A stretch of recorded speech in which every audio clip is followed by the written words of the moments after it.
Oke.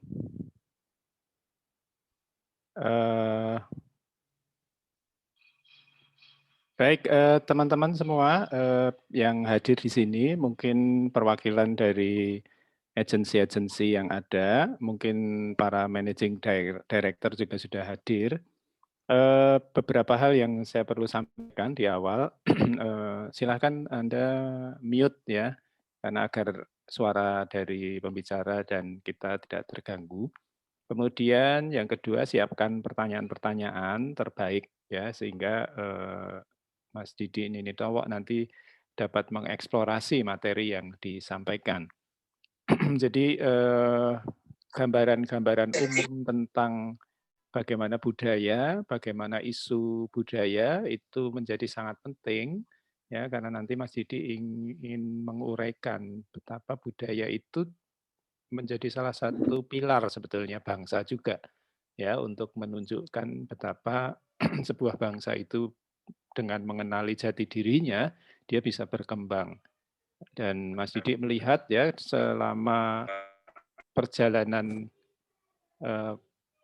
apa istilahnya ketekunan Mas Didik ya mengelola, mengkonservasi dan bahkan melestarikan budaya ya, terutama budaya tari hampir di seluruh pelosok dunia. Jadi Mas Didi ini salah satu maestro yang langka sekali ya, dan bahkan sering justru orang di negara lain lebih menghargai Mas Didi dibandingkan kita-kita yang ada di Indonesia. Jadi itu ironisnya dan paradoknya. Jadi silahkan Mas Didi sangat suka berbagi dengan teman-teman muda, karena Mas Didi melihat bahwa teman-teman muda inilah yang nanti diharapkan dapat mengembangkan budaya kita ya, terutama terkait dengan bagaimana membentuk jati diri kita masing-masing sebagai pribadi. Ya, sehingga ketika itu kita bisa kembangkan jati dirinya, secara umum berarti kita mengembangkan jati diri bangsa. Kita akan sekitar 1,5 jam ya, mungkin berdiskusi, dialog. Silahkan siapkan pertanyaan-pertanyaannya.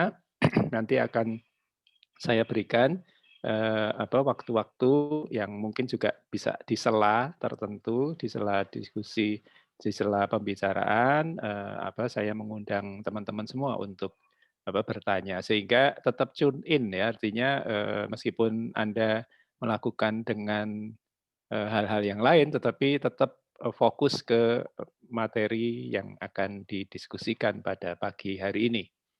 Jadi sekali lagi terima kasih atas kehadiran teman-teman semua di pertemuan pagi ini.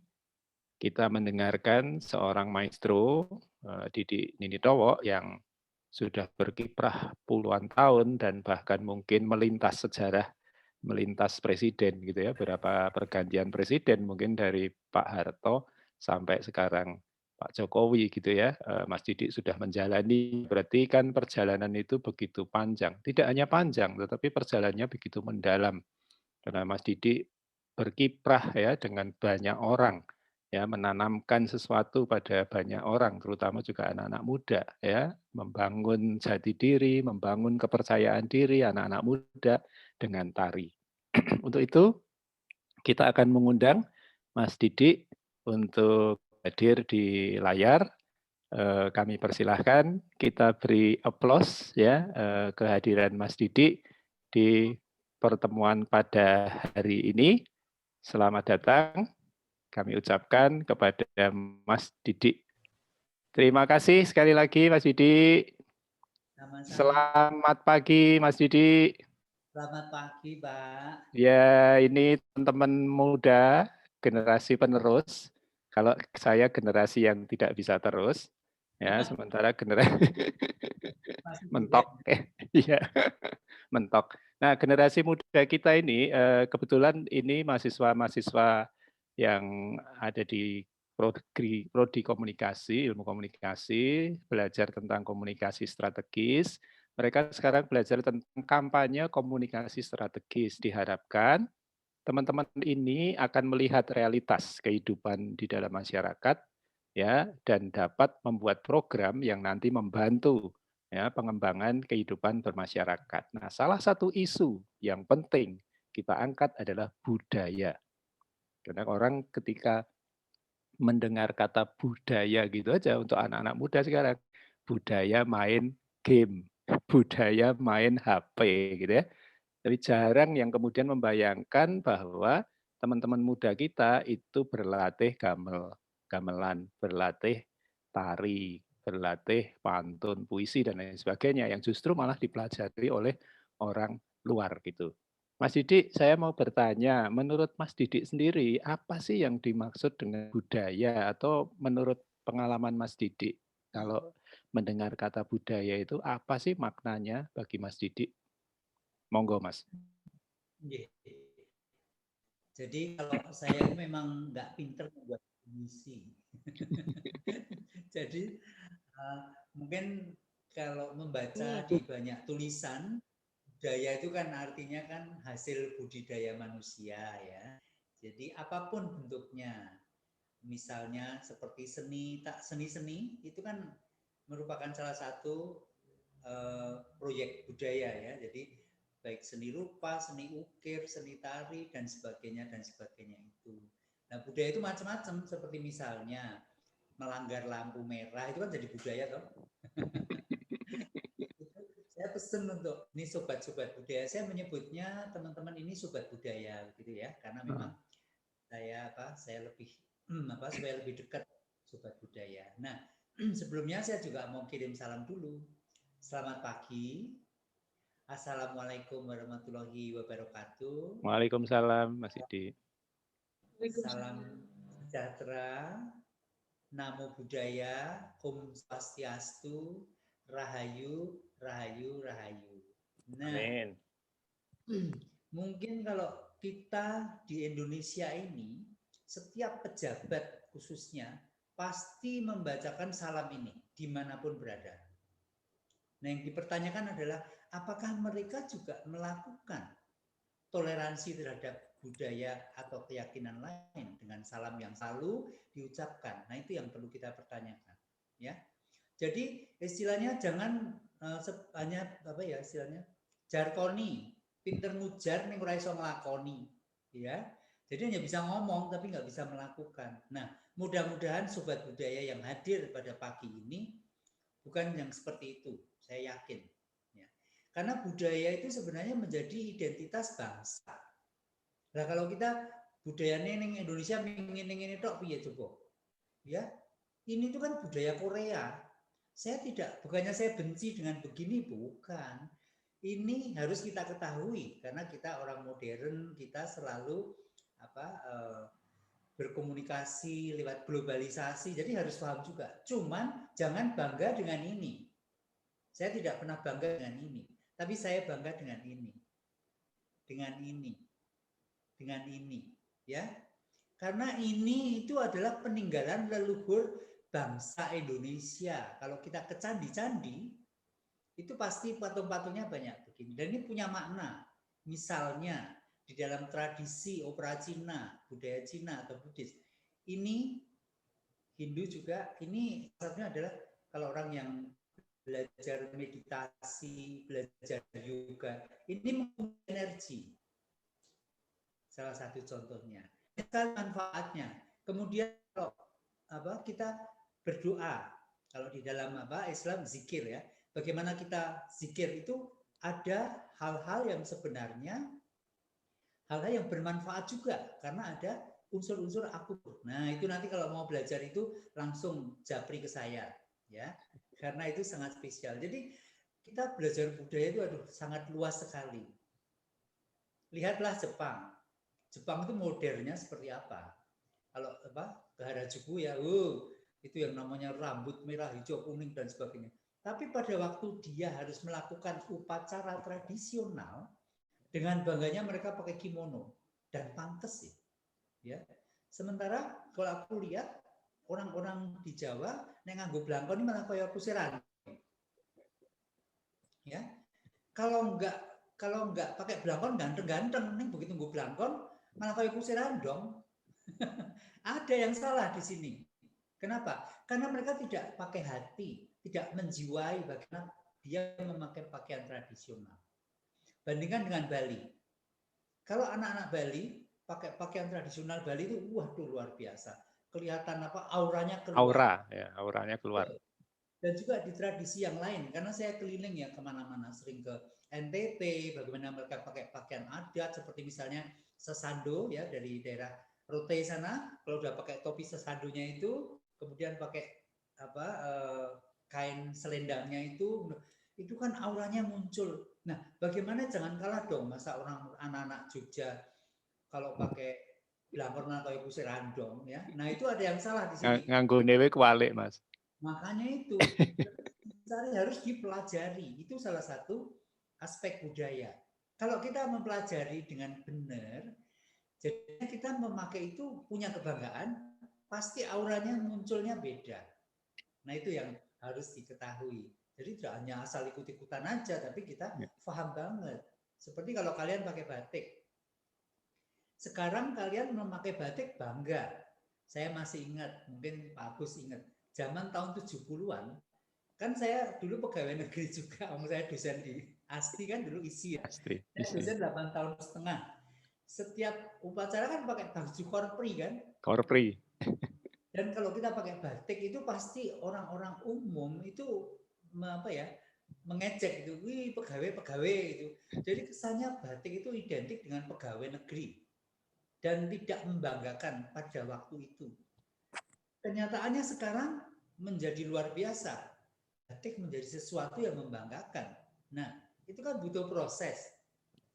Sehingga semua itu perlu dipelajari, perlu dihayati. Nah, di sini yang namanya penghayatan itu penting. Makanya tadi disinggung masalah apa? Budaya. Itu memang masalah kaitannya dengan olah rasa. Karena budaya dengan olah rasa itu sangat-sangat dekat. Apalagi seni, ya. Jadi jangan salah kalau misalnya tadi Pak Agus menyarankan bahwa kalian belajar puisi, gamelan, atau musik atau apapun, bukan berarti untuk mendidik semuanya menjadi seniman. Kalau semuanya jadi seniman, kok yang nanggap sopo. Akan nanggap nggak ada kan, semuanya jadi pelaku. Tapi mendidik supaya nanti menjadi sosok manusia Indonesia yang punya sentuhan budaya, punya olah rasa. Karena semalam saya ngobrol panjang lebar dengan Pak Agus ya. Kelihatannya cuma belajar musik, belajar nyanyi, belajar nari. Sebenarnya itu banyak hal yang bisa bermanfaat. Percaya diri, self confident, itu saya dapatkan karena saya sering tampil di panggung sebagai penari. Saya paduan suara gereja dari anak-anak. Jadi saya kalau udah di panggung nyanyi, wah mantep banget gitu suaraku, misalnya gitu kan. Jadi ada kebanggaan-kebanggaan yang muncul. Saya kalau di paduan suara ikutnya tenor, ya. Suara saya itu cocoknya tenor kata guru saya gitu. Nah begitu-begitu. Jadi dengan belajar seni budaya banyak hal yang bisa kita pelajari. Salah satunya adalah olah rasa, itu yang paling penting. Kalau kita punya kepekaan rasa, maka kita akan respect, kita akan punya apresiasi terhadap orang lain. Apalagi Indonesia kan tahu sendiri, sangat beragam, sukunya banyak, budayanya itu banyak banget. Seperti saya itu zaman dulu sering mengamati, nah, orang wong Jawa wis ning Jakarta yo bahasane wis lulu gue yo basa Jawa isin. Saya keturunan Banyumas. Ibu saya orang Banyumas. Ngapak-ngapak. Ya, mana kayak gie, telek bebek itu di make up gitu kan. Aja di make-make. Ya, memotivasi orang-orang Banyumas yang udah di kota besar itu. Jangan malu mengaku sebagai orang Banyumas. Jadi saya memotivasi anak muda, jangan kalau pindah dari desanya terus istilahnya apa? Seringatnya ya. Terus berubah sikap terus wah sok ke kota-kotaan. What for? Ya. nggak ada maknanya. Kita harus bangga, harus mengingat kita itu dilahirkan di mana. Saya keturunan Tionghoa, lahir di Jawa, makan minum sudah di Jawa. Ya saya harus belajar budaya Jawa. Ya kan? Tapi saya orang Jawa, orang Indonesia yang keturunan Tionghoa. Itu nggak bisa dipungkiri. Nah begitu, saya mendalami budaya Jawa dan saya juga belajar budaya Tionghoa karena saya punya darah Tionghoa, leluhur di sana juga saya pelajari budayanya sehingga kita kaya. Ya, jadi jangan mengkotak-kotakkan diri, oh saya suku Bali, saya suku Jawa, saya suku Sunda, saya suku ini. Karena Indonesia itu beragam. Makanya tadi kembali saya bilang orang-orang sering dalam pidato mengucapkan salam sing komplit, soal Buddhis, Hindu dan sebagainya. Tapi apakah dia juga kehidupan sehari-harinya juga respon? Apakah dia juga toleransi terhadap yang lain? Nah itu yang harus kita catat. Makanya jangan hanya di bibir, nih dilakoni, begitu. Oke, Mas Didi. Ya, banyak sekali ya nilai-nilai awal yang begitu luar biasa ternyata ketika kita melihat budaya tidak sekedar apa yang tampak, ya, tetapi apa yang tersembunyi di dalamnya. Nah, ini kan butuh proses penggalian. Mas Didi, kalau anak-anak muda ini mau belajar budaya, bagaimana cara memulainya dan bagaimana juga mereka menjalaninya? Karena Mas Didi sudah menunjukkan betapa panjang perjalanan mempelajari budaya ini. Monggo Mas Didi. Nah kita itu kadang-kadang itu tidak mau menoleh di lingkungan sekitar kita yang dekat-dekat. Belajar dari lingkungannya sendiri dulu. Orang yang dari Sumatera ya belajar budayanya. Jangan tiba-tiba di Jawa ditanyakan budaya di daerahmu seperti apa, orang ngerti. Kan malu-malu. Ya toh? Nanti apalagi ke luar negeri, kamu dari mana? Dari Banyumas, ini kurang ngerti budaya Banyumas misalnya, ya kan? Ya paling tidak itu daerahnya sendiri dipelajari lah, ya kan? Misalnya CI sapi, CI babi itu dari mana? Harus tahu. Saya tahu kok, aku tahu kamu, misalnya kan? Terus kemudian yang terkenal daerahnya songketnya seperti apa, bisa cerita, ya. Di Padang itu songketnya seperti apa, bedanya dengan Palembang apa, ya. Ya kalau Palembang itu banyak benang emasnya dan sebagainya, itu ada bedanya. Itu dipelajari, belajar budayanya masing-masing dulu. Setelah itu menguasai, mulai belajar yang lain. Nah kalau kita nggak mau belajar dari sekarang, terus kapan? Umur kan nggak bisa rewind lagi balik, toh. Kehabisan waktu nanti. Menyesalnya kalau sudah tua kalian, ya toh. Kalau terutama kalau dikirim ke luar negeri, wes nanti kurang seminggu biayaan harus belajar tari, harus belajar lagu-lagu daerah. Ya gimana mau bisa bagus, waktunya pendek, ya. Gitu. Jadi belajar budaya sangat luas. Tidak harus menjadi senimannya, tidak harus menjadi ahlinya, tapi paling tidak mengerti. Ya. Awal dari budayanya sendiri masing-masing, dari daerah manapun kalian berasal. Setelah itu mulai mengenal yang lainnya. Sehingga akhirnya Anda akan mengerti bagaimana luar biasanya Indonesia. Ya, saya di luar negeri itu saya pasti membawa peta Indonesia. Karena kalau saya presentasi di universitas, ya kalau yang mereka sudah pernah ke Indonesia, kalau yang belum pernah ke Indonesia, mereka tuh nggak ngerti loh Indonesia ini. Saya masih ingat tahun 85, saya pertama kali ke Eropa. Mereka tanya, kamu dari mana? Saya dari Jogja. Jogja itu di mana? Jogja itu di Indonesia. Indonesia mananya Bali katanya. Udara linrangnya piye coba. Padahal kalau di peta, Bali itu kan cuma sauplik. Tapi harus diakui, Bali lebih terkenal daripada Indonesia, lebih terkenal dulu. Ya, nah hal-hal begitu. Jadinya ya memang awalilah dengan hal-hal yang kecil. Jadi biasanya kalau jalan kamu jangan damak terus. Saya lihat ya. Saya melihat saya berhasil seperti sekarang. Sekarang pun yang namanya berhasil itu kan relatif ya. Orang anggapnya saya sudah berhasil. Saya sendiri menganggap belum berhasil juga karena masih banyak yang saya belum tahu. Tapi proses saya menjadi seperti sekarang ini kan yang harus diketahui. Butuh kesabaran, butuh totalitas, butuh dedikasi yang tinggi, kepasrahan, keikhlasan. Pokoknya komplit kayak nasi campur lah. Ya, Mas Didi, terima kasih. Ya, tadi sejak awal ya, Mas Didi bercerita tentang kekayaan, ya toh? kekayaan itu bukan sesuatu hal yang tampak di luar, tetapi justru apa yang ada di dalam diri kita. Sekarang Mas Didik juga menyampaikan, mulailah dari hal yang paling kecil, paling sederhana di sekitar kita. Itu luar biasa sekali sebagai sebuah proses memahami realitas budaya dan realitas kehidupan.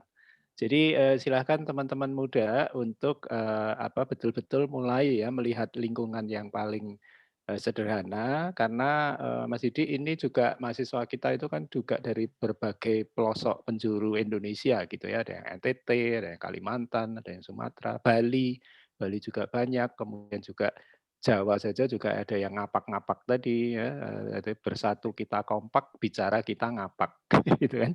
Tapi kan semua kan mewarnai ya, apalagi yang di Jogja. Nah, Mas Didi, tapi ketika, anak-anak muda itu kan sekarang dengan realitas lingkungan itu kan, pengaruhnya besar sekali Mas Didi. Bagaimana sih, anak-anak muda itu bisa fokus dan bisa mempelajari budaya tadi, sehingga betul-betul budaya itu dapat meresap di rasa, di hati, di kalbu mereka gitu. Itu caranya gimana Mas Didik? Mungkin Mas Didik dulu punya pengalaman ya waktu remaja, waktu masih anak-anak gitu ya, mempelajari budaya ini, tari khususnya, itu bisa betul-betul melekat betul di dalam hati. Itu gimana Mas Didik pengalaman atau ada trik atau ada tipsnya Mas Didik? Ya memang sangat kompleks Mas, terutama Hmm. memang keluarga. Hmm. Faktor keluarga itu juga Keluarga ya. Sekarang kalau keluarga, orang tua, atau lingkungan keluarga itu tidak mendukung, ya itu juga salah satu problem. Ya, jadi sekarang ya kita sekarang kalau yang sudah gede-gede ya nggak usah menunggu orang tua ngajari, tapi kita kan sudah tahu harus Yeah. walaupun sebenarnya kan banyak dikatakan tidak ada kata-kata lambat kan, Yeah. mulailah belajar, ya nggak usah nunggu orang tua. Ya misalnya dari yang simpel-simpel itu misalnya seperti apa, mengenal dulu bahasa daerahnya seperti apa, ya kan? Belum tentu orang yang dari daerah tertentu terus menguasai bahasa daerahnya, ya kan? Pakaian adatnya seperti apa, makanan tradisionalnya seperti apa. Jadi jangan punya pemikiran bahwa sesuatu yang dari daerah itu kuno. Wih, jangan salah. Lihat kita turis-turis yang dari luar itu ke Indonesia itu justru mencari yang kuno-kuno. Mencari yang itu, ya. Yang unik-unik, yang tradisional. Mereka mau tinggal di rumah-rumah di desa, mereka mau menikmati alam. Karena itu kan seperti siklus. Mereka modern itu sudah sampai puncaknya. Nah, kita kan mungkin belum sampai puncaknya, jadi ngoyo sampai mau cari puncaknya. Sementara mereka yang sudah sampai di sini malah mencari yang di bawah, yang mendasar-mendasar itu. Nah, tadi disinggung Pak Agus masalah belajar budaya. Kalau kita mempelajari budaya, itu kita ibaratnya kita itu nanti punya akar budaya yang kuat. Jadi fondasi kita itu kuat. Kalau fondasi kita tentang budaya itu sudah kuat, tentang tradisi itu sudah kuat, mau dijejeli, mau dipengaruhi budaya-budaya asing, itu nggak akan bergeming. Dalam arti tetap kita bisa menyesuaikan. Nah, menyesuaikannya beda loh. Menyesuaikan dengan kemudian terpengaruh malah ikut arus. Beda itu. Menyesuaikan boleh kan kalau kita nggak menyesuaikan. Kalau saya nggak mau menyesuaikan, jam saya tidak punya Instagram, nggak punya YouTube, nggak punya Kangtuk dan sebagainya ya. Tapi karena modern harus mengikuti zaman, kalau enggak kita ketinggalan. Cuman karena proses dulu saya sudah mengawali, mendasari kehidupan saya dengan semua aspek-aspek tradisi, jadi ibaratnya pohon, akar kita itu sudah kuat. Kalau akar kita kuat, istilahnya mau yang angin di macam-macam begitu, ya nggak akan bergeming. Seperti gini saya kalau melihat situasi, semuanya begini, oke begini. Cuman hati saya adalah begini. Nah itu yang harus dipegang. Ya. Ya, terima kasih Mas Didi. Jadi betul-betul tadi mempelajari budaya bukan hanya sebagai aktivitas ya, tetapi sebagai bagian dari proses kehidupan kita masing-masing ya. Sehingga anak-anak muda meskipun mungkin sekarang sudah melewati masa anak-anak dan masuk ke masa dewasa, itu justru ini waktunya menentukan karena masing-masing punya istilahnya pilihan masing-masing, pilihan yang bebas yang bisa kembangkan dan kita penyesuaian realitas lingkungan dan lain sebagainya itu penting karena dengan menyesuaikan kita juga akan bisa masuk di semua lintasan, keadaan dan bahkan waktu gitu ya. Seperti, saya melihat Mas Didik sendiri kan, ketika tari itu kan juga ada banyak penyesuaian-penyesuaian nggih. Artinya di sini, misalnya di contoh ini, itu kan, mungkin ada hal-hal yang istilahnya dimodifikasi bahkan nggih. Jadi belajar budaya itu juga tidak sekedar ini, tapi bisa juga dikembangkan ya Mas ya? Iya, betul. Jadi tidak menutup kemungkinan ya namanya kita kan belajar tentang apa itu akulturasi, ya. Ya. Salah satunya juga itu. Jadi bagaimana kita mempelajari budaya yang lain, kemudian bagaimana kita mengkombinasikan. Nah, mengkombinasikan kalau kita bicara masalah misalnya seni ya, tari misalnya, itu juga tidak gampang. Ya. Seperti saya mengkombinasikan tarian Jawa Tengah dengan Jawa Barat. Ya. Nah, kita harus menguasai dua-duanya dulu. Ya, sehingga kalau misalnya sudah menguasai dua-duanya, kita tahu porsinya sejauh mana kita bisa memadukan itu. Jadi jangan hanya belajar dari YouTube antara lain. Ya, dalam hal-hal tertentu dari YouTube bisa. Yeah. Tapi kalau kita sudah bicara masalah seni, seni itu kalau dipelajari dari YouTube itu cuma kulitnya aja. Karena di dalam seni itu ada rohnya, ada soul-nya. Makanya istilah dalam seni pertunjukan kan ada body and soul ya. Menyatunya antara jiwa dan raga itu sebenarnya fokus kayak orang meditasi kan. Masuk ke dalam karakter sehingga kita bisa membawakan seni yang kita tampilkan itu secara optimal. Nah, itu yang auranya atau energinya bisa terlihat begitu. Iya. Ya, betul-betul harus masuk ya body and soul ya, karena kalau saya lihat foto-fotonya Mas Didi, ini kan ekspresi yang betul-betul sangat mendalam ya, keluarnya betul-betul bukan hanya dari face, dari wajah, tetapi mulainya dari hati dan menular ke wajah ya. Jadi misalkan dari apa yang Mas Didi tampilkan misalnya seperti ini itu. Jadi saya melihat betapa istilahnya semua hal itu bisa diolah ya sehingga betul-betul hasilnya luar biasa gitu. Nah, Mas Didik, ketika Mas Didik mengolah budaya tadi, misalnya dalam bentuk tari itu, apa saja sih challenge atau tantangan muda itu juga bisa juga melihat challenge-nya ini, mungkin baik dari internal maupun juga dari eksternal. Challenge atau tantangannya atau mungkin bahkan hambatan Mas Didik di dalam kita mempelajari budaya itu. Ya, memang banyak dan yang penting adalah jangan sampai kita takut sebelum melangkah, ya. Jangan bilang wah saya nggak bisa, belum mencoba kok bisa ngomong nggak bisa. Semua harus dicoba dulu. Nah, satu hal masalah totalitas tadi ya. Pada waktu kita membawakan sesuatu, seperti tadi kalau dilihat foto khusus saya, karakternya kan berbeda-beda. Itu kita meninggalkan ego. Itu yang paling susah. Itu adalah salah satu nasihat dari bagaimana kita itu meninggalkan keakuan kita untuk masuk ke dalam karakter, untuk menyajikan sesuatu yang bukan diri kita, tapi karakter itu. Kalau dalam seni pertunjukan, saya harus berperan jadi orang gila ya. Misalnya contohnya foto ini. Saya harus masuk, saya harus melupakan gengsi, melupakan jati dirinya. Saya sudah jadi gila ya harus total kan. Harus benar-benar dihayati dengan total. Nah, penghayatan di sini yang penting. Jadi dalam segala hal kalau kita hayati, profesi apapun menjadi luar biasa dan totalitas jangan tanggung-tanggung. Mau belajar fotografi totalitas. Kalau belum bisa punya kamera yang mahal, nyile, nggak usah malu, nggak usah gengsi. Yang penting kan ilmunya kita dapat. Ya toh, nah. Anak sekarang mungkin yang saya lihat banyak gengsinya. Gengsi. Karena tidak mengenal budaya ngenger atau nyantrik atau mengabdi kepada guru.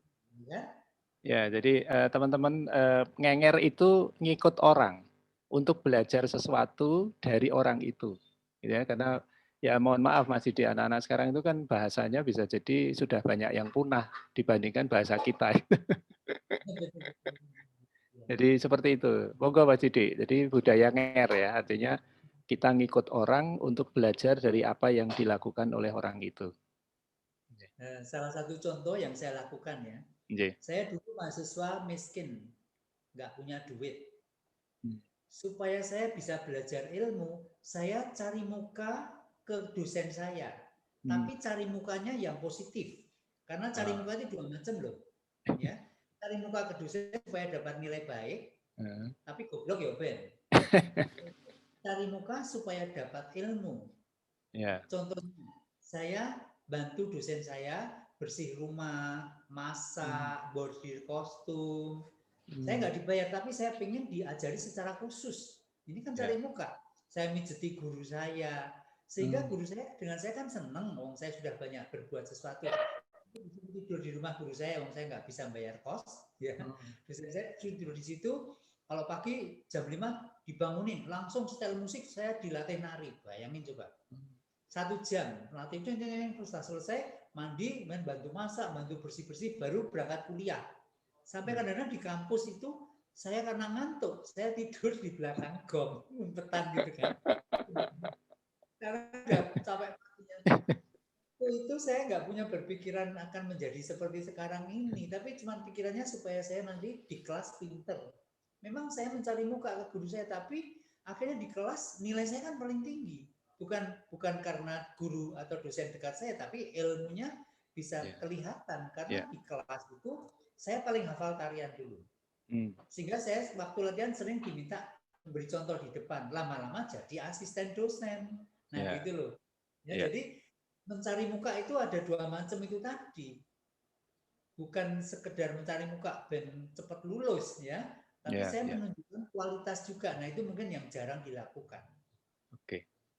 Ya, terima kasih Mas Didi. Jadi itu ya teman-teman muda bagaimana apa istilahnya dedikasi ya istilahnya itu juga dimulai bahkan sejak kita studi ya, bukan nanti setelah kerja gitu, tapi justru kita membentuknya pada waktu kita belajar, terutama belajar di kampus. Jadi bagaimana Mas Didi itu menjalani dan kemudian apa melakukan bahkan merasakan ya apa yang dipelajarinya. Jadi tidak sekedar apa yang ada di luar, tetapi betul-betul yang di luar itu dimasukkan di dalam hati dan dilakukan. Ya, jadi itu tantangannya juga ternyata sangat besar dan Mas Didik tunjukkan bahwa sebesar apapun tantangannya tergantung bagaimana kita mengolah dan mengelolanya. Untuk belajar budaya itu juga tidak segampang yang dibayangkan orang, gitu kan? Karena bagaimanapun juga budaya itu sebuah proses yang panjang untuk belajarnya. Oke, Mas Didi, saya juga ingin bertanya sesuai dengan pengalaman Mas Didi selama ini, dengan ternyata Mas Didi belajar budaya yang tadi hanya dimulai dari satu hal yang sangat sederhana, simple. Ternyata dampaknya luar biasa ya Mas Didi. Artinya, saya melihat begini teman-teman muda, jadi Mas Didi ini mungkin the one and only ya, dan harus dikonservasi juga, harus dilindungi juga. Ya karena menurut saya di Indonesia ini nggak ada atau belum ada yang apa seperti Mas Didi ini. Nah, Mas Didi, dengan begitu kan sebetulnya Mas Didi punya prospek banget sekarang. Artinya tanda petik ya, mau dijual ke luar negeri manapun, itu betul-betul orang akan beli lah istilahnya gitu. Jadi artinya sebagai sebuah keberhasilan, Mas Didi sudah menunjukkan hasilnya. Meskipun tadi ya perjalanannya nggak gampang. Mas Didi bisa nggak kasih, aduh karena anak-anak muda itu sekarang semua atau bukan saya judgement ya, tapi kebanyakan transaksional. Jadi misalnya ya diajak project nih, Pak, proyeknya nilainya piro sih? Gede nggak? Gitu ya. Artinya hitung-hitungan itu selalu ada di anak muda ya. Bagaimana Mas Didi mengalami apa perjalanan itu sehingga sekarang betul-betul Mas Didi bisa mendapatkan apa ya the best product istilahnya ya budaya itu yang kemudian bisa tanda petik ya tanda petik dijual. Artinya kan juga nggak gampang kan, tapi gimana Mas Didi meyakinkan anak-anak muda ini agar kamu nggak akan kesulitan deh kalau kamu betul-betul mempelajari budaya ini, kamu juga bisa hidup dari budaya ini. Monggo Mas Didi. Oke, jadi ini menarik dan penting ya. kita itu yang pertama harus menunjukkan kualitas dulu. Yes. Kalau kita tidak punya kualitas, namanya nilai atau harga itu akan mengikuti. Ya. Ya. Kemudian memang saya dari awal, mungkin saya ya yang awal-awalnya dalam dunia seni pertunjukan itu mulai mendobrak banyak hal. Salah satunya adalah masalah manajemen seni budaya. Kan sekarang sudah ada kuliah manajemen seni budaya. Itu saya sudah mengawali. Dan waktu itu belum ada contohnya, nggak ada bukunya kok di Indonesia. Manajemen seni budaya. Salah satunya harus sepele. Tahun 87 itu Sanggar saya kan berdiri tahun 80. Tapi kemudian dalam perjalanan selama 7 tahun itu ya dari 74 sampai tahun 80 itu kan banyak sekali hal yang menurut saya nggak pas. Antara lain adalah satu hal yang ternyata sampai detik ini dalam dunia seni tari masih banyak yang mengalami itu. Ini contoh dalam dunia seni tari ya. Kalau sanggar tari mau mengajak penarinya menari, itu kadang-kadang mereka nggak tahu berapa honor yang akan didapat. Nah, saya mendobrak hal ini bahwa kontrak hitam di atas itu penting supaya kita terdidik mengerti hukum, mengerti hak dan kewajiban.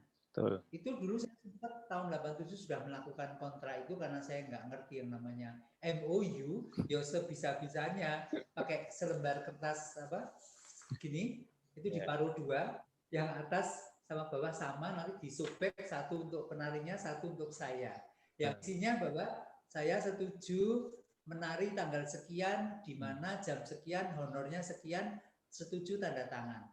Itu kan sudah bentuk kesepakatan atau manajemen yang terbuka. Betul. Ya. Betul. Kemudian kalau bicara masalah tadi kebanyakan belum tanya honor gitu. Ya memang itu berhak, boleh. Cuman kalau mau kalian dihargai, kualitas didulukan. Ya, kalau kalian sudah menunjukkan kualitas itu gampang kok. Nanti orang akan mencari Anda. Anda bisa main-main dengan tarif Anda sendiri. Nah, budaya latah dihilangkan. Jadilah Anda itu orang yang lain daripada yang lain. Kenapa saya menekuni dunia tari komedi, tari lucu? Karena saya justru tidak mau sama yang lain. Yang lain sudah banyak yang pintar-pintar, lebih pintar dari saya. Penari Ramayana di Prambanan, yang Ramayo ganteng, yang jadi Sintayo cantik. Nah, kalau saya mau jadi apa?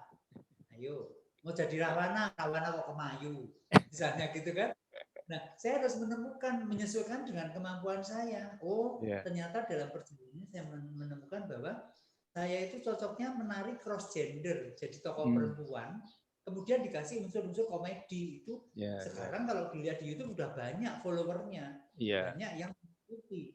Itu kalau di luar negeri, kalau bisa diakui di Indonesia ini yang masih konsisten tari komedi itu hanya grup saya.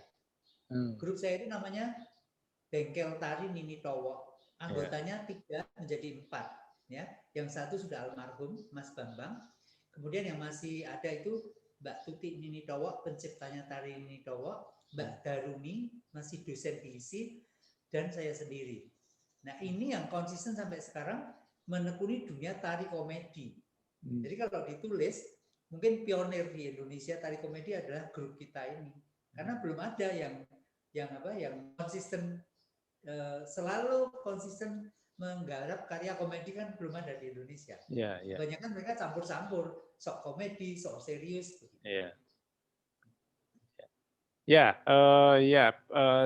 Makanya tadi ya perjalanan begitu panjang. Ketika Mas Didik menemukannya juga nggak segampang yang dibayangkan orang ya, positioning itu gitu ya. Jadi ketika keheningan, ketika kemudian Mas Didik menjalani semua proses yang ada gitu ya, justru dari situlah proses itu akhirnya diarahkan oleh sebuah kekuatan besar, akhirnya ketemulah positioning itu. Jadi untuk menemukannya juga panjang ya Mas ya. Mas Didik bisa. Jangan lupa. Segala sesuatu awalnya dengan doa, ya. Apapun agama kalian, karena doa itu menguatkan iman kita, ya. Yakin deh, apapun usaha kita kalau dilambari dengan doa, saya yakin akan berhasil. Tuhan pasti akan mengabulkan. Iya. Nah, itu yang jangan lupa, ya. Ya, ya. Artinya dengan doa itu kan berarti keikhlasan dan semua hal itu akan dituntun ya, Mas ya. Betul. Ya, Pasti makanya mungkin Mas. Tuhan itu ya. akan menunjukkan kamu tuh cocoknya di sini. Kalau kita Oh, sering berdoa, kalau misalnya yang punya tradisi puasa ya puasa, apapun lah. ya, Tradisi-tradisi kuno itu kan baik semuanya, ya. ya. Dalam agama apapun ada puasa. Itu kan untuk introspeksi ke diri sendiri ke dalam. Jadi waktu kita hening, kita tenang, kita berdoa, kita memohon, pasti Tuhan akan menunjukkan jalan. Nggak tahu Ya, gimana caranya, tapi ada aja jalan. ada Nanti aja. kalian, oh ternyata aku lebih cocok di sini. Nah, jadi dengan berdoa, dengan hening, dengan kembali ke diri sendiri itu kan adalah latihan untuk kita rendah hati, orang kemelinti, ya. Kemelinti mungkin nggak tahu ya artinya Iya. kemelinti. Apa ya? Bahasa Jawa itu susah banget Sombong, ya. Sombong, ya. sombong ya. Tapi sombong itu apa ya? Kemelindi itu gerak anu ya, lebih lebih eksotik gitu. Leleh, Glele ya. wah itu Ya, kemelinti kan bukan aku Raisa kan itu kan iya, kemelinti. iya. Kalau bukan saya nggak mungkin gitu. Ya, betul. Jadi ya eh, kita belajar banyak ya dari Mas Didi. Teman-teman kalau mungkin di awal ini sudah ada yang mau bertanya, saya undang. Silahkan unmute dan silahkan langsung saja sampaikan ke Mas Didi apa yang jadi pertanyaan, kegelisahan bisa juga, atau mungkin sharing ya. Jadi teman-teman di sini kan mungkin juga ada yang berkegiatan kesenian waktu kecil gitu ya. Saya dulu juga ya waktu kecil saya dipaksa oleh orang tua saya untuk nari gitu. Dan pengalaman lucu Mas Didi, kan saya nari Anoman Anggodo ya. Yang merah sama putih itu, Iya, ketek iya. itu. Nah, saya jadi Anoman, adik saya jadi Anggodo. Nah, itu pentas 17 Agustus gitu.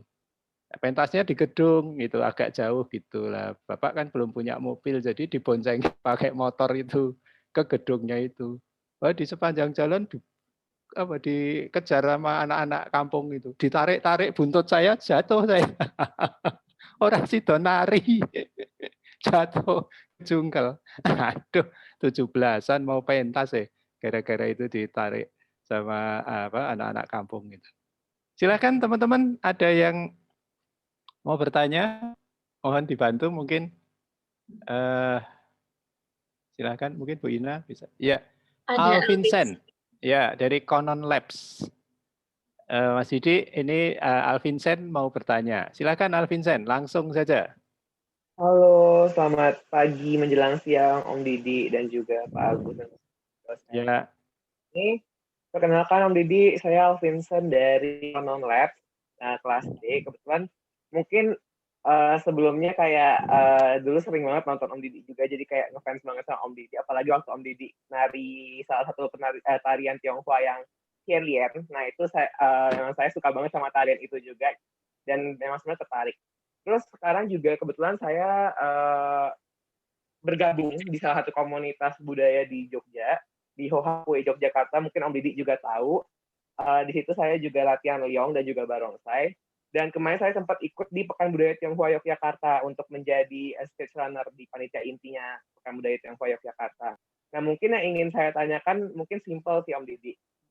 Sesuai dengan pengalaman saya kemarin terakhir di Pekan Budaya Tionghoa Yogyakarta itu, kita bisa melihat bahwa antusiasme masyarakat atau animo masyarakat itu terhadap budaya masih sangat-sangat minim. Karena bisa dilihat bahwa dari hari ke hari itu semakin menurun dan bahkan cuma rame di hari pertama.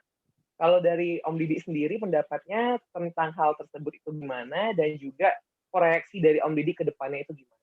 Mungkin kurang lebih gitu. Terima kasih. oke. Terima kasih, thank you.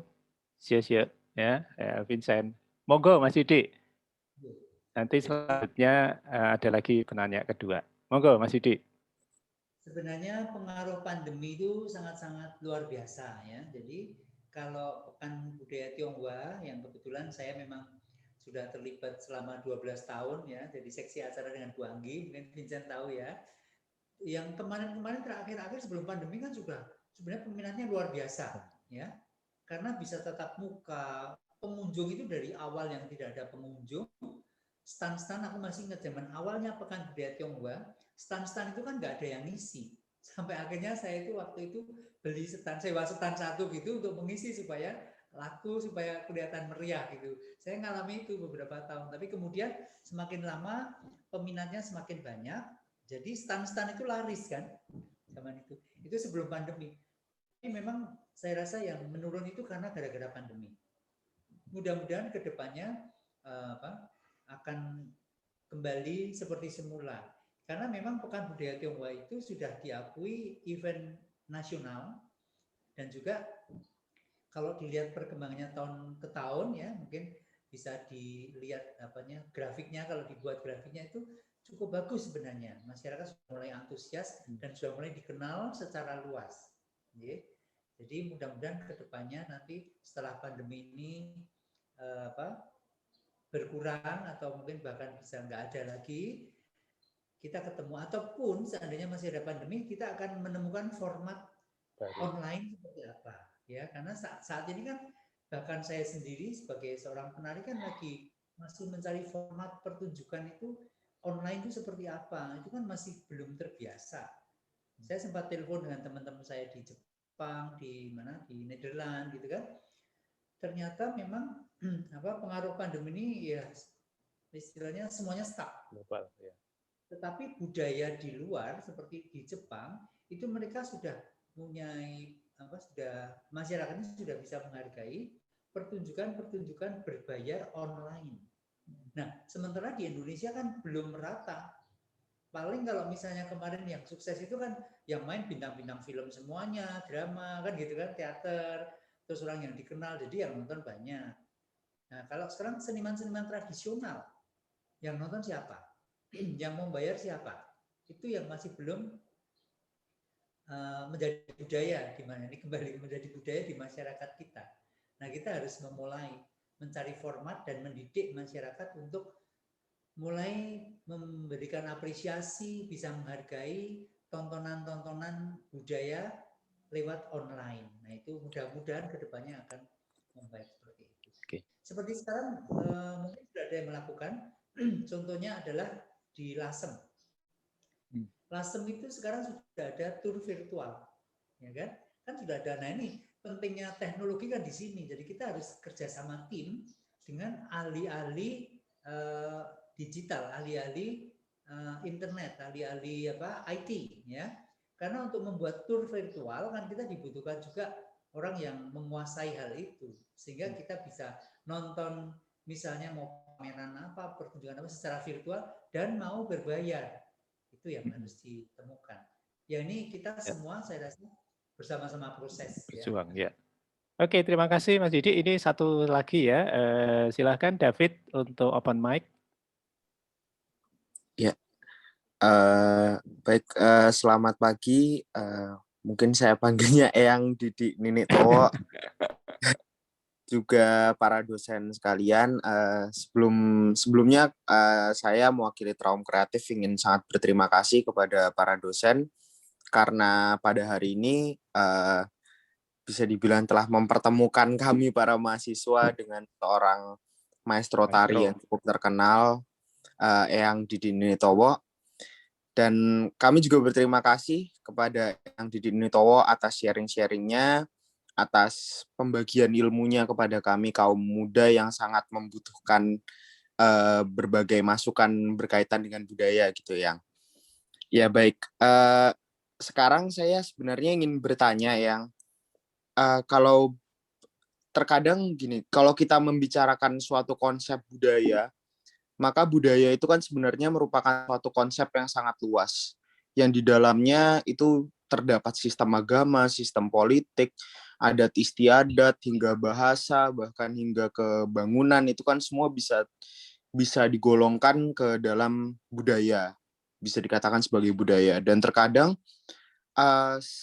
satu orang itu bisa memiliki lebih dari satu nilai budaya di dalam hidupnya. Nah, pertanyaan saya adalah, pernahkah Eyang Didi Nini Towo ini mengalami bisa dibilang perbenturan antara nilai budaya satu dan nilai budaya lain yang ada di dalam diri Eyang sendiri begitu. Misal dari aturan agama kita berkata apa, sementara secara adat istiadat kita harus melaksanakan sesuatu yang mungkin berlawanan dengan adat istiadat kita. Nah, di dalam kondisi seperti itu, kira-kira bagaimana bijaksananya kita harus menanggapi situasi tersebut? Oke, Ya, terima kasih. terima kasih Mas David. Itu tadi Mas Yudi pertanyaan yang mungkin sangat spesifik dan luar biasa ya. Oke, monggo Mas Yudi. Yang menarik sekali dan itu memang penting. Iya, Ya, betul. jadi harus kita, ya justru itu di sini pentingnya kita untuk memberikan edukasi budaya supaya budaya toleransi itu menjadi budaya bangsa Indonesia. Ya. Lalu kalau orang sudah punya jiwa toleransi, kepekaan yang tinggi, sehingga itu meminimalis perbedaan-perbedaan dan yang punya pandangan sempit yang selalu membentur-benturkan satu dengan lainnya. Karena saya alami itu juga. Contohnya saja saya sendiri, laki-laki menari sebagai wanita, wah itu sudah tantangannya tidak ringan itu. Yeah. Bahkan saya pun pernah dicekal televisi kan, nggak boleh. Waktu itu KPI mencekal pernah, tapi kemudian terus diralat. Oh kalau tradisional seperti di Nini Towok boleh. Boleh. Kan mereka tuh belum berpikir dulu bahwa hari wanita itu sejarahnya sudah kuno banget. Mungkin kalau saya itu lebih banyak dihargai di luar negeri, saya mau maaf ya, saya ditulis dan diterbitkan di Jepang oleh Profesor Madoka Fukuoka yang menerbitkan University. Ini bukunya. Ya, tulisannya kanji. Ya, ini terbit 2014 itu. Nah, coba orang luar aja sedemikian pengaruh. Kemudian diterjemahkan dalam bahasa Inggris dan bisa dibeli lewat Amazon ini. Ya, jadi ini kan pengakuan dari orang asing. Saya nggak minta, tiba-tiba mereka langsung membuat dan izin ke saya begitu. Ya, nah itu budaya-budaya semacam itu, menghargai sesama itu harus selalu ditanamkan di Indonesia karena belum merata di negara kita ini. Ya. Jadi benturan-benturan itu yang namanya cross gender, tradisi yang saya lakukan, laki-laki menari wanita itu di Jepang itu sekarang yang namanya kabuki itu yang begitu. Ya. Iya.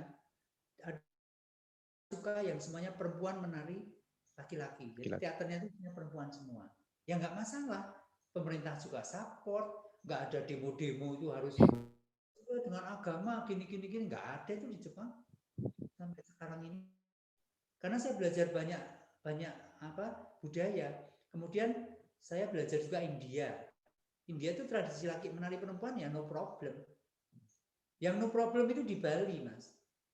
Karena dalam tradisi Hindu ada yang namanya Ardhanarishwara. Ardhanarishwara itu adalah Shiva yang separuh laki-laki, separuh perempuan.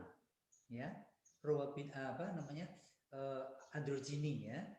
Jadi sebenarnya di dalam kehidupan ini male and tarik dui muka itu kan saya mengekspresikan tentang dualisme. Nah begitu kan karena kita masyarakatnya kurang paham, jadi kemudian selalu dibentur-benturkan dengan kepentingan politik. Itu yang terjadi di negara kita. Karena budayanya masih begitu, ya kan? Itu yang harus kita beri pencerahan supaya negara kita itu lebih maju, aman, jangan intrik-intrik terus ya. Kalau kita maju, kita sudah bisa buat handphone, sudah bisa buat. Kita sekarang itu nggak bisa maju-maju, mau nggak ketemu isinya agamamu apa, sukumu apa, laki atau perempuan, jadi masalah, ya kan? Buang energi, benar nggak sih? Ya, betul. Sementara masih ada. Kalau kita lihat coba Jokowi ini luar biasa.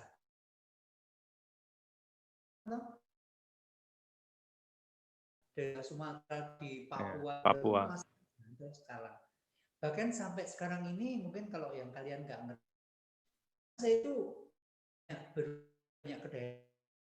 Saya itu sering Ponorogo, daerah dekat Ponorogo itu ada satu desa yang nggak punya listrik, coba bayangin di era modern. Kenapa? Karena faktor politik.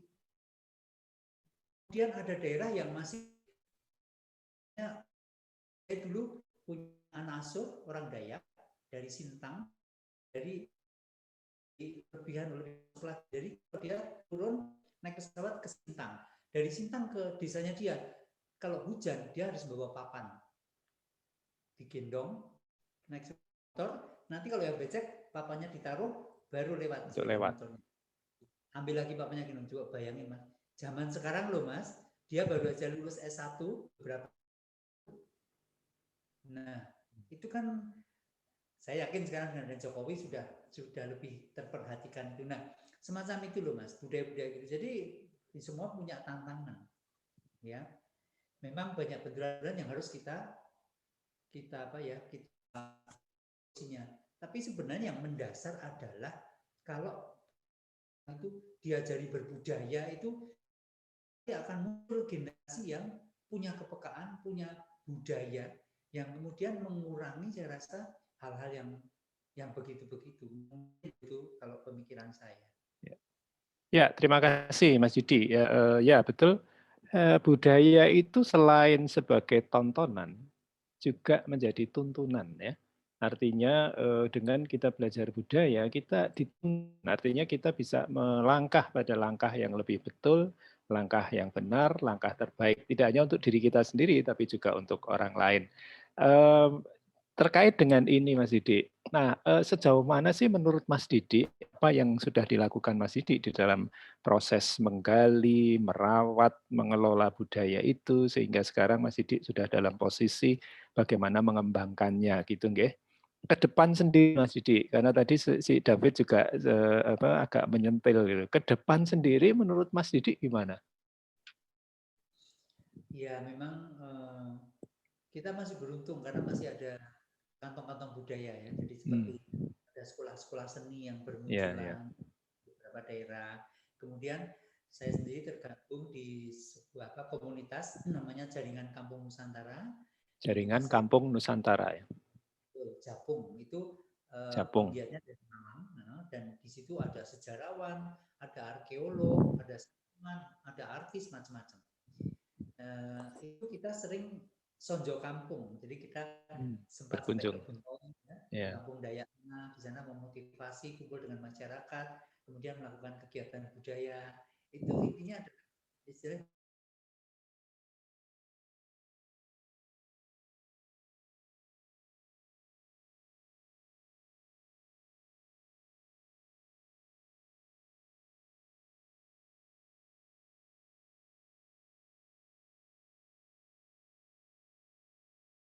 kearifan lokal itu jadi apa toh, ya kan? Jadi tidak hanya tidak hanya berhenti di slogan-slogan aja, tapi dilakoni, ya kan? Yeah. Ini kita Japung ini kalau sonjo kampung sampai ke Buntoi, ke Muara Kaman, ke Kutai, ke Sumatera, ke Jawa Timur, Jawa Barat, itu kadang-kadang kita biaya sendiri. Jadi hanya kepedulian kita aja untuk istilahnya memotivasi untuk memberi masukan bahwa kearifan lokal itu penting. Banyak hal yang aku tahu mungkin teman-teman kalau ada yang dari Malang tahu ada yang namanya Kampung Glintung. Glintung ya. Nah, kemudian Kampung Cempluk dan sebagainya itu teman-teman dari Japung. Yang dulu Kampung Kumuh yang dilakukan Pak Bambang yang mendapatkan Kalpataru juga, mendapatkan penghargaan di Guangzhou dan sebagainya.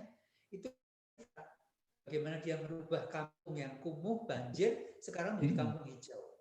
Nah, semacam gitu loh. Jadi hal-hal yang seperti itu kan menjadi budaya nantinya. Jadi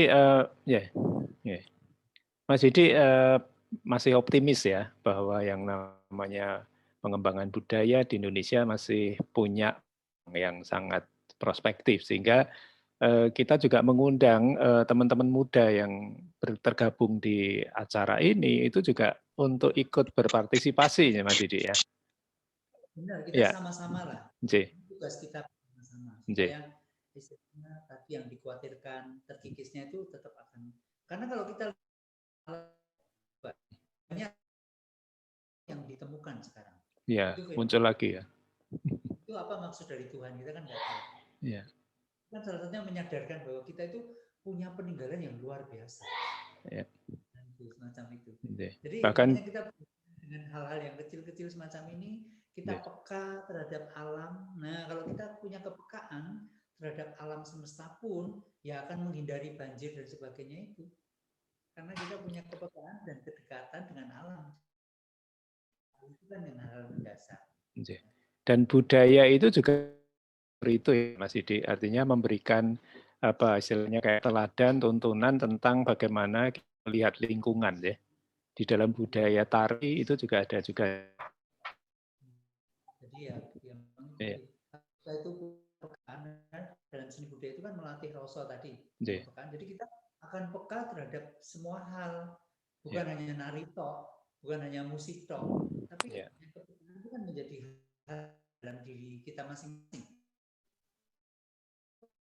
Segala hal kebersihan, sudah terbuang sampah di tempatnya, ya nggak akan sembarang buang, jadi budaya juga. Buang sampah di tempatnya tetangga maksudnya. Iya. Terus nah itu kan jadi budaya. Nah itu. Iya betul.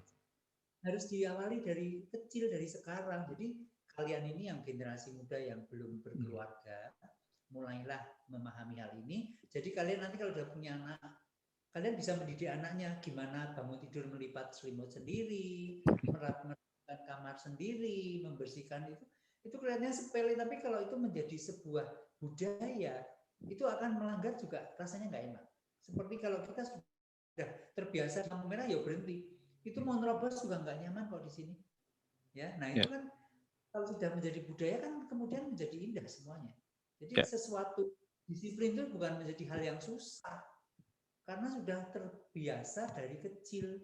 Nah kalau memang kalian nggak terbiasa disiplin, disuruh disiplin sekarang wadah kausalnya susahnya setengah mati, merasa dipaksa, ya kan? Karena udah kalau kita sudah menjadi budaya, ya kita melakukan itu seperti orang bernafas saja. Biasa sih tiba-tiba nggak buang sampah langsung disaku dulu, nanti ada tempat sampah baru dibuang. Itu bukan hal yang berat, menjadi kebiasaan aja, nggak ada apa-apanya kok. Melihat yang nggak biasa disiplin, bisa ya, wah dia disiplin, padahal saya melakukan ya biasa-biasa aja, bukan terbiasa. Iya, ya betul Mas Didi. Jadi seperti Mas Didi nari itu ya kayaknya enak banget gitu ya, gampang banget sabetan gitu. Yang ngeliatin itu kayaknya itu ya, wah angel men. Padahal ya biasa ya Mas Didi, karena sudah dibiasakan. Ya. Kalau udah terbiasa kan gampang banget. Betul ya, bisa karena terbiasa. Kita lihat orang nyupet di pasar itu karena sudah terbiasa kan gampang banget. Iya itu. Jadi kayaknya kok cepet banget dompet pindah gitu ya. Apa itu segala sesuatu kalau sudah menjadi kebiasaan, menjadi expert, sudah menjadi bidangnya, menjadi terbiasa, bukan hal yang susah. Ya. Oke, baik. Terima kasih. Jadi Mas Didi juga mengajarkan atau paling tidak dari apa yang disampaikan Mas Didi, mungkin teman-teman muda juga bisa melihat ya bagaimana pembiasaan, artinya semua hal itu tergantung dari bagaimana kita membiasakan diri gitu ya. Sampai pada aspek-aspek tadi budaya tadi, mulai dari lingkungan sendiri, dari dirinya sendiri, sehingga nanti bahkan menular ke orang lain. Artinya orang lain juga akan mengikuti. Nah, berkaitan dengan itu, Mas Didi kan sudah puluhan tahun ya, sehingga kemudian juga Mas Didi menularkan pada orang lain gitu. Sejauh mana Mas Didi melihat apa yang Mas Didi sudah tanam, ya, kemudian dirawat, sudah sampai kemana-mana gitu. Bisa diceritain nggak Mas Didi perjalanan itu sehingga sekarang hasil dari apa yang dilakukan Mas Didi itu juga sudah sampai di tempat-tempat lain, sampai ke orang-orang lain, dan sampai membuat pergerakan-pergerakan lain gitu. Gimana Mas Didi? Memang saya belum melakukan penelitian sejauh apa dampaknya ya, tapi paling tidak dengan sering ada temu sanggar kan, sanggar dari banyak daerah sering datang ke sanggar saya sering diundang kemana gitu. Nah, lewat pertemuan ini saya sering memberikan motivasi kepada mereka.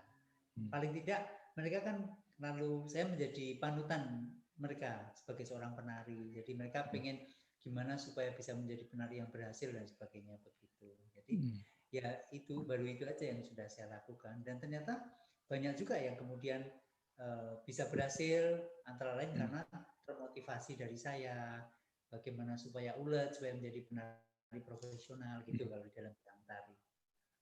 Kurang Iya. lebihnya itu.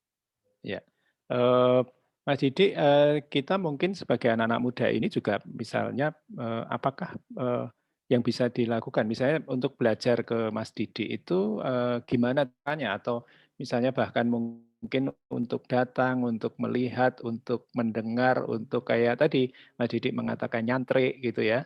Kemudian ada dari beberapa mahasiswa ini, kemudian juga aku ingin belajar ya Pak.